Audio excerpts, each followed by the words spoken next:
অনিরুদ্ধ আর নন্দিনীর মেয়ে। তিন্নির আর 5টা বাচ্চার মতো বাচ্চা সুলভ আচরণ নয়। সে 4 বছর বয়স থেকেই প্রায়ই বড়দের মতো পাকা পাকা কথা বলে। তার মাকে বলে, জানো মা, আমার একটা ভরা সংসার আছে, মস্ত 3তলা বাড়ি আছে। ওই সংসারের প্রতি আমার এখনো কিছু দায়বদ্ধতা আছে। নন্দিনী বলে, এসব তুই কি বলছিস সোনা? এটাই তো তোর বাড়ি। আমার এত ছোট্ট বাড়ি নয়, আমার বিরাট 3তলা বাড়ি। তিন্নি তার পুতুলের বাক্সে ছোট বড় পুতুল নিয়ে কল্পিত 3 ছেলে বৌমা আর নাতি নাতনিদের সঙ্গে সংসার সংসার খেলায় মগ্ন থাকে। এসব দেখে অনিরুদ্ধ হাসে, কিন্তু নন্দিনীর মায়ের মন, মেয়ের এইসব কথায় সে ভয় পায়। একদিন অনিরুদ্ধ হাসতে হাসতে তিন্নিকে তার কোথায় বাড়ি ছিল সেখানে কে কে আছে জানতে চাইল। তিন্নি দম দেওয়া পুতুলের মতো গড় গড় করে নিখুঁত বর্ণনাও দিল। বলল, আমার বড় ছেলে বিজয় বোলপুর কলেজে চাকরি করে, মেজো অজয় ব্যাংকে চাকরি করে, ছোট ছেলেটা ফুটবল খেলার নেশায় দাদাদের মতো লেখাপড়া শিখতে পারেনি, সে একটা প্রাইমারি স্কুলে চাকরি করে। তাকে নিয়েই আমার চিন্তা। তার 2 যমজ মেয়ে, তাকেই আমার কিছু দেওয়ার আছে। এসব শুনে অনিরুদ্ধ বলল, তাই তো, তাহলে তো তোর বিরাট সংসার মা। বুঝলে নন্দা, আমি বইয়ে জাতিস্বরের কথা অনেক পড়েছি। জাতিস্বর নিয়ে আমার মনে বহুদিন থেকে একটা কৌতূহলও আছে। তিন্নি সম্ভবত জাতিস্বর। তিন্নির ঠিকানা মতো একবার চলোই না ঘুরে আসি। ওর কথা কতটা সত্যি এটা যাচাই করা দরকার। নন্দিনী আঁতকে উঠে বলল, যদি সত্যি হয়, মেয়েটা যদি ওখানেই থেকে যেতে চায়? ভেবো না, জাতিস্বর তার পূর্বজন্মের কথা বেশি দিন মনে রাখতে পারে না। তিন্নির কথা মতো ওরা 3জন বোলপুর স্টেশনে এসে নামল। অনিরুদ্ধ বলল, তিন্নি মা, এবার কোথায় যাব? একটা রিক্সা ডাকো। রিক্সায় আমরা সুরুল গ্রামে যাব। রিক্সায় বসতেই তিন্নি বলল, সুরুলে বিজয় মুখার্জির বাড়িটা চেনো কাকু? খুব চিনি মা, ওই 3তলা বাড়িটা তো। বেলা 11টায় সদর দরজা খোলা দেখে তিন্নি সোজা গটগট করে বাড়িতে ঢুকেই হাঁক ডাক শুরু করলো, কই রে অজু বিজু, ছোট খোকা, কোথায় গেলি? একটা বাচ্চা মেয়ের রিনরিনে গলার আওয়াজ শুনে এক পৌর ভদ্রলোক বেরিয়ে এসে বললেন, কাকে চান? অনিরুদ্ধ বলল, নমস্কার, আমরা কলকাতা থেকে আসছি। এ আমার মেয়ে তিন্নি, ওর কথা শুনেই আমরা এসেছি। তিন্নি বলে উঠল, কী রে বিজু, তোর মাকে চিনতে পারছিস না?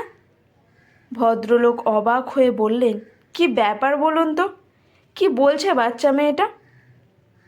অনিরুদ্ধ বলল, আমার ধারণা তিন্নি জাতিস্বর, ও আগের জন্মে আপনার মা ছিল। তিন্নি বলল, হ্যাঁ, আমি অজু বিজু আর সুজয়ের মা। প্রমাণ চাস? তোর পিঠে একটা জন্মদাগ আছে।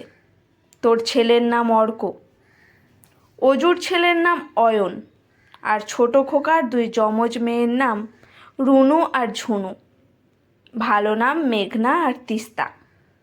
ছোট খোকা একবার ফুটবল খেলতে গিয়ে কপাল কেটেছিল, 8টা সেলাই পড়েছিল। সবাই একে বেরিয়ে এসে অবাক হয়ে শুনতে লাগলো। অনিরুদ্ধ বলল, আপনি কি বোলপুর কলেজে অধ্যাপনা করেন? বিজয়বাবু বললেন, হ্যাঁ, আর 2 বছর চাকরি আছে। আপনার মেজো ভাই অজয় ব্যাংকে চাকরি করেন, আর ছোট ভাই সুজয় প্রাইমারি স্কুলে চাকরি করেন। এটা কি ঠিক? ভদ্রলোক অবাক হয়ে বললেন, একদম ঠিক। এসব কথাই আমার মেয়ে তিন্নির কাছে আমরা বেশ কিছুদিন থেকে শুনছি। তিন্নি বলল, কই, আমার 2 নাতনি আর নাতিরা কোথায়?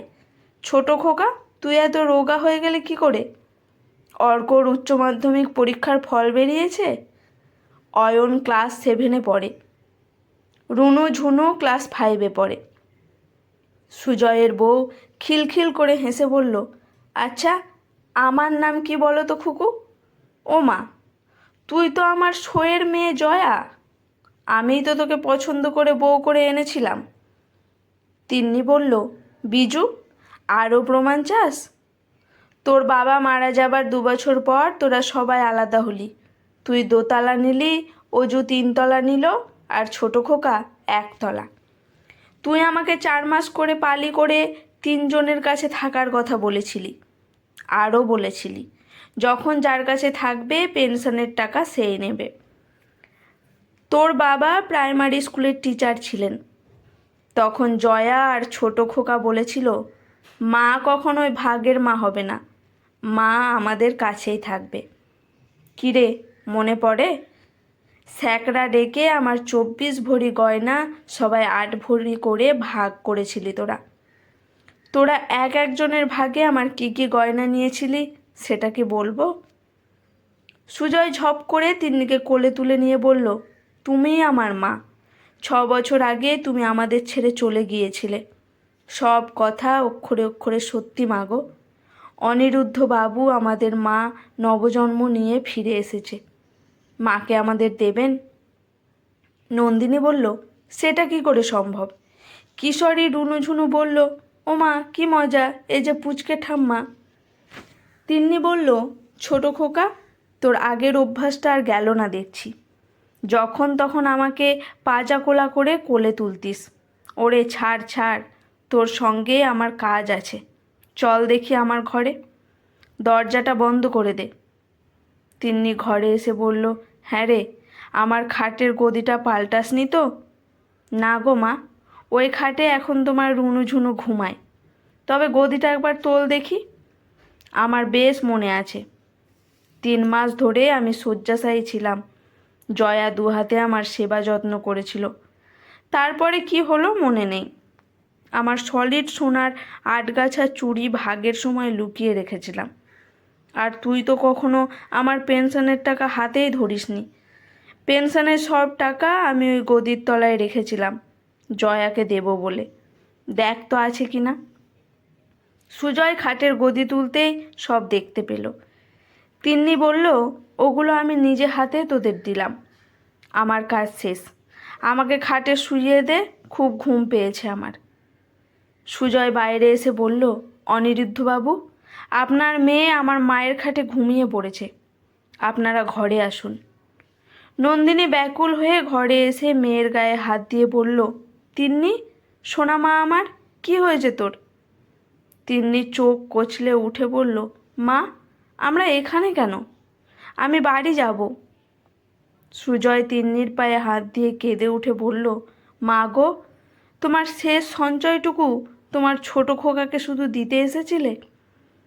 তিন্নি বলল, বাবা, কাকুটা কাঁদছে কেন? অনিরুদ্ধ মেয়েকে কোলে তুলে নিয়ে বলল, কাকু, ওর মায়ের জন্য কাঁদছে সোনা। সুজয়বাবু, আমি বিশ্বাস করি জ্যোতিষ্বর বলে কিছু আছে। তিন্নি ওর আগের জন্মের স্মৃতি ভুলে গেছে। এখন ও শুধু আমাদের মেয়ে।